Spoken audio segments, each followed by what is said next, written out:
Cioè io potrei tranquillamente rubarmelo. If you want weed, it's the street. Quella che vi sto per mostrare è una nazione anarchica, autogovernata, senza leggi. È famosa per la sua libertà e per il suo libero consumo di droghe. Nasce nel 1971 quando un gruppo di hippie occupa un'ex base militare in un quartiere di Copenaghen.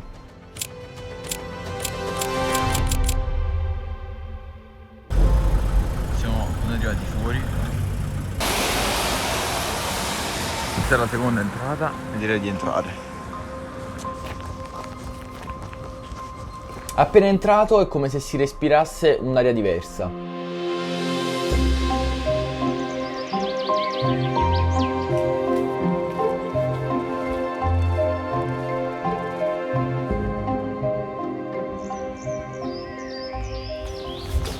Ok, qui non c'è nessuno. Questa cosa un po' mi preoccupa, non so perché. Infatti trovo solo due negozi aperti. Il primo ve lo mostro più tardi, il secondo ve lo mostro ora. Entro ed incomincio a parlare con questo ragazzo. Hi. You live here?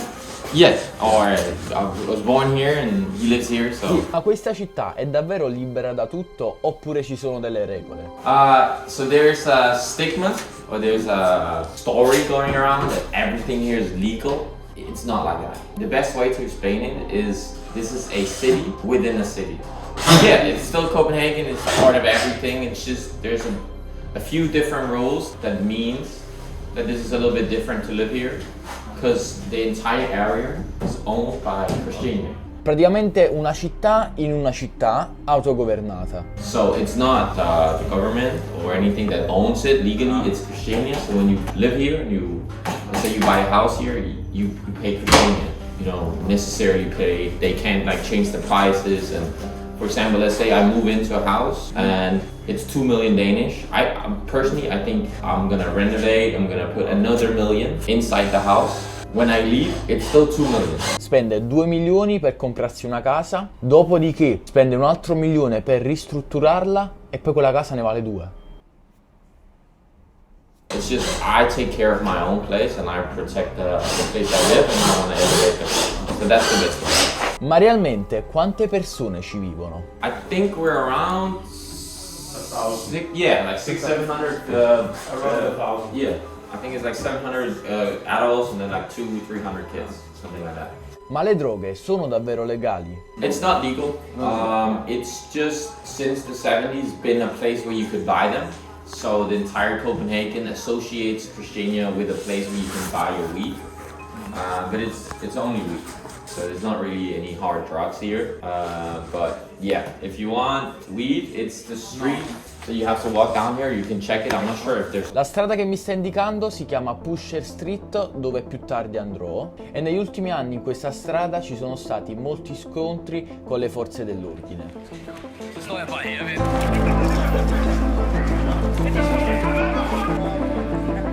E questa strada, dopo ben 50 anni di vendita di hashish, verrà chiusa a causa di alcuni fattori, come l'aumento della violenza tra gang rivali che si contendono il mercato della droga. Mercoledì una sparatoria durante il tentativo di arrestare uno spacciatore bosniaco ha portato alla morte dell'uomo e al ferimento di 2 poliziotti, di cui uno in modo E grave. questa rivalità ha portato anche a degli omicidi, come nel 2022 è stato ucciso un uomo di 23 anni e nel 2021 uno di 22. Ma qui mi sorge un dubbio, dove il ragazzo non me ne ha minimamente parlato. Le droghe pesanti sono legali? Ve lo dico io.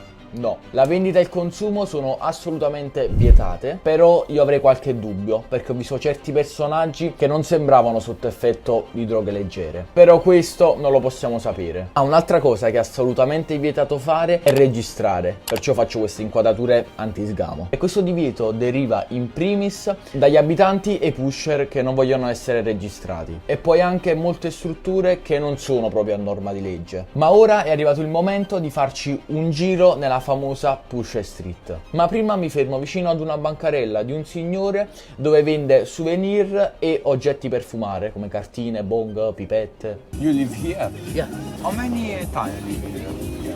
I've been here much before you was born. Ah, There's living about 1,000 people.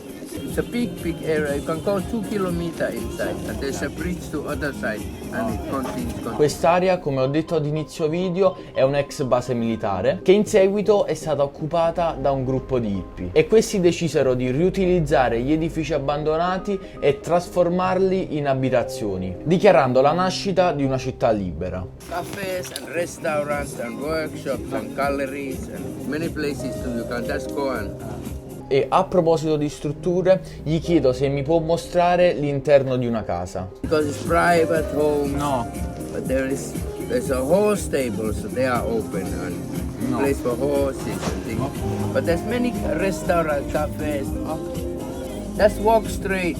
There's one big green building with the watch in the wall. That's when you walk straight. It's like they're selling all kind of building materials or all kind of souvenirs and things. Ve lo ricordate il primo negozio che vi ho nominato ad inizio video? È proprio questo magazzino.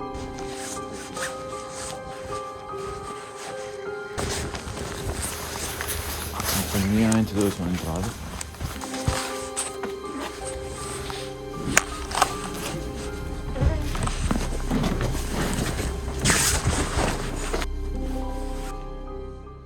Allora, era un semplice magazzino dove vendevano un po' di tutto, ma niente di che. Ma eravamo rimasti che dovevamo entrare nella Pusher Street, dove qui è assolutamente vietato registrare.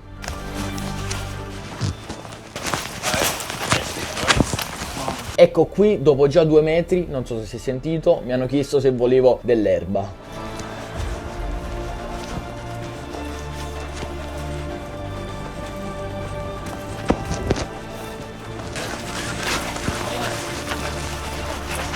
Ad un certo punto passo vicino ad un ragazzo e...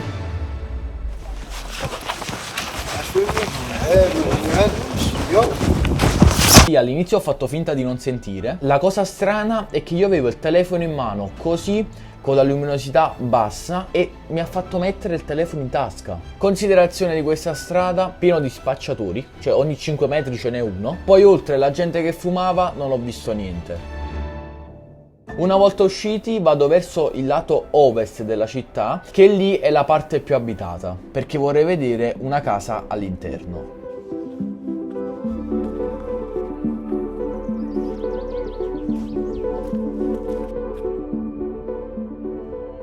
Comunque nella Pusher Street non mi hanno fatto registrare, cioè subito, ho fatto 50 metri qua, acchiappato.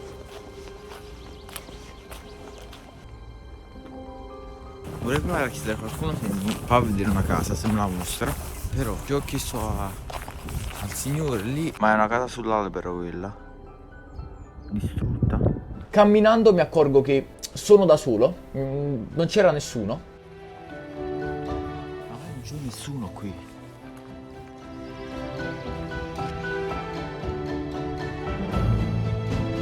Cioè questa è una specie di bancarella con i prezzi qua, cioè non capisco, io me la prendo e poi faccio il bonifico. Cioè potrei tranquillamente rubarmelo.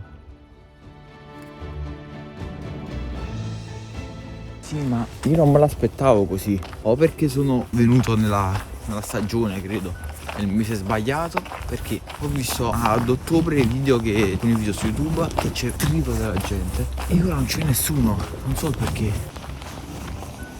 Cioè quindi qui dentro ci vive qualcuno. Sì. Pure qui. E con queste immagini la nostra storia si conclude qui. Noi ci vediamo alla prossima avventura.